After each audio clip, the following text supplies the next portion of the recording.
Share করে দেন। যে যেখানে আছেন ঢাকার ভেতরে ঢাকার বাইরে লাগাতার কর্মসূচি পালন করা হবে Italy BFS global Nafi tower Gulshan একে। তো ঢাকার মধ্যে অনেকে আছেন যে আপনারা অনেকে চলে গেছেন, তো যেহেতু সমাধান পাইতেছি না আমরা ধাপে ধাপে অনেক কর্মসূচি অনুসরণ করছি।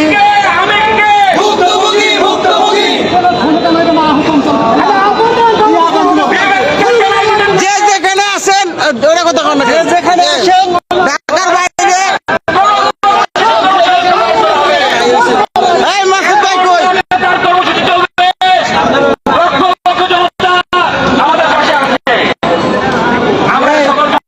ওরে বলেন আপনি এটা পরে করেন।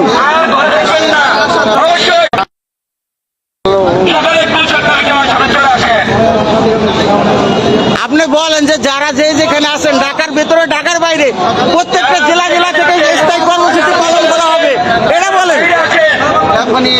আমরা এদিকে আছি, আমরা সমাধান করি।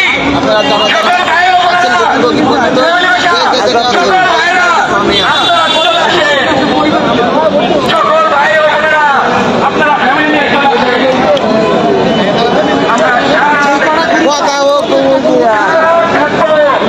এই মাসুদ ভাই আপনি বলেন নাকি, আপনি ওই জায়গায় পিছিয়ে যায় কি বললেন?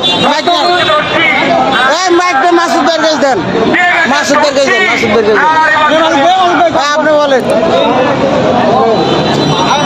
আমি সারা বাংলাদেশের ইতালি ভিসা ভুক্তভোগীদের আহ্বান করতেছি, সকল ইতালি এখানে অবস্থান করতেছি, আপনারাও চলে আসেন, পুরো পরিবার নিয়ে চলে আসেন।